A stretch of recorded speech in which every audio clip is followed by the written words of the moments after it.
Hola, ¿cómo están? Espero que se encuentren bien. Bueno, nuestro tema de hoy es teoría de la enfermedad única 2. Para poder dar comienzo, tenemos que entender que Enrique Pichón Rivière llamó la teoría de la enfermedad única conocida como el TEU. Esta teoría es en el fondo una visión de la subjetividad humana. ¿Qué quiere decir esto? Que tiene que ver cómo el sujeto piensa, siente y actúa en un abordaje teórico del mundo de lo psíquico, donde Pichón Rivière, posicionado originalmente en el polo de la patología, hace un corrimiento hacia el de la salud. ¿Sí? Tiene que ver con respecto a esa adaptación pasiva hacia una adaptación activa mediante la dialéctica en esos procesos de aprendizaje. ¿Sí? Donde Pichón Rivière bien hace el paso de lo que es el psicoanálisis a la psicología social a través de esa índole social que es el vínculo, donde él considera, ¿sí? Que la enfermedad se produce por una detención en los procesos de aprendizaje. Otra de las cuestiones que tenemos es el trama conceptual de esta teoría, ¿sí? Donde si bien se designó TU, también va a aludir a otra acepción que es la segunda o tercera, que es la teoría de la general de la conducta. Después vamos a tener lo que es la lógica pichoniana, ¿sí? Donde acá se hace una aproximación a una estructura racional, ¿sí? Que se puede definir como núcleo duro en el pensamiento de Pichón. Entonces,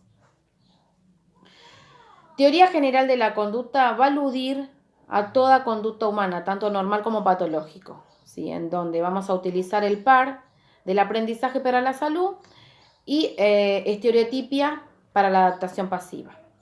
¿Sí?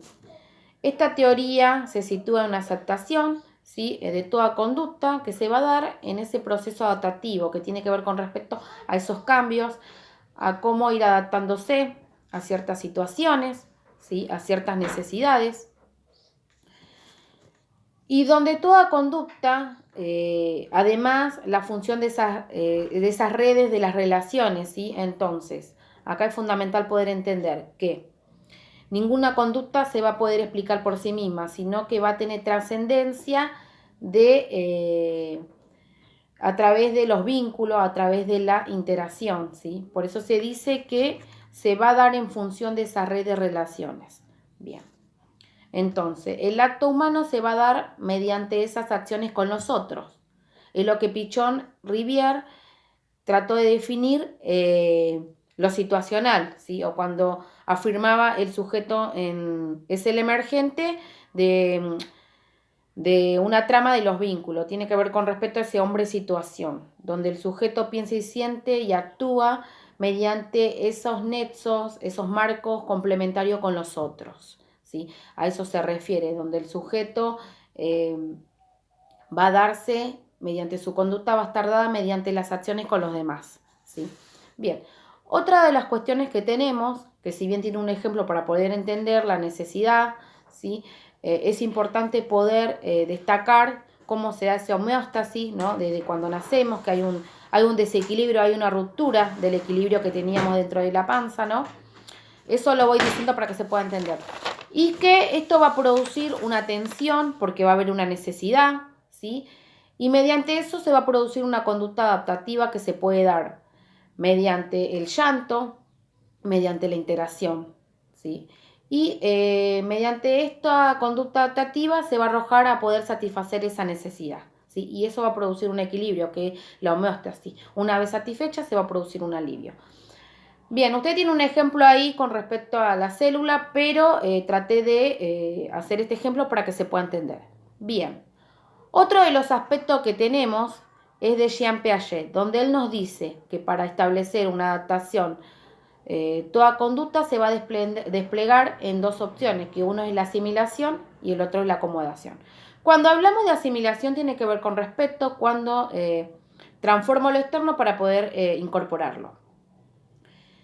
Y la acomodación tiene que ver cuando se transforma a sí mismo para poder insertarse en el medio, que muchas veces nosotros no tenemos que modificar, producir cambios para poder insertarnos en el medio. Por ejemplo, ¿no?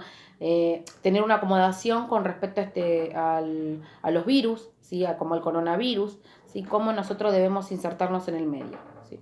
Bien. Para poder entender, Pichon Rivière nos habla de la necesidad y la va a definir como un fundamento motivacional del vínculo, ¿sí? Donde nos dice que sin necesidad no va a haber vínculo. Entonces, este vínculo es la condición para poder satisfacer esa necesidad, ¿sí? Donde en psicología social el individuo, el sujeto, es un ser de necesidades que solo se satisface socialmente, mediante ese otro con ese otro. En donde cuando surge la necesidad va a estar categorizada, ¿sí?, por una tensión displacentera, donde el sujeto tiene que estar motorizado, ¿sí?, para poder lograr una satisfacción, donde ahí, bueno, se va a bajar esa tensión original, va a producir cierto alivio por poder satisfacerlo, ¿sí? Y donde acá se va a producir en este intento adaptativo, ¿sí?, se va a dar un marco de un conflicto, de una situación novedosa que lo supera. Esto sucede, ¿no?, que se puede dar un conflicto en ese proceso adaptativo, ¿sí? Bien. Entonces, entre la necesidad y la satisfacción hay un proceso que involucra a un vínculo y a una conducta, ¿sí? Para poder entender debemos analizar el bebé, ¿no? Que el bebé registra una tensión displacentera, ¿no? Una ruptura de esa homeostasis, ese equilibrio cuando está en la panza, porque ahí él lo mantenía, ¿sí?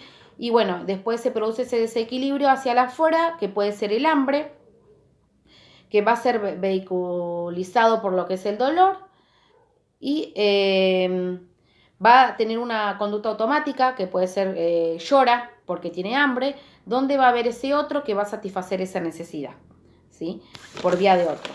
Entonces, cualquier individuo frente a una necesidad puede poner una conducta determinada, así que esta conducta puede ser adecuada o inadecuada, ¿sí?, para poder obtener esa satisfacción.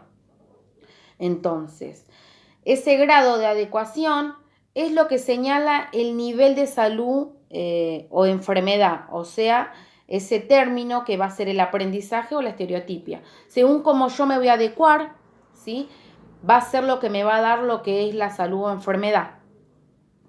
Entonces, la conducta inadecuada es lo que no alcanza a resolver ese conflicto, ¿sí? Es lo que produce un síntoma,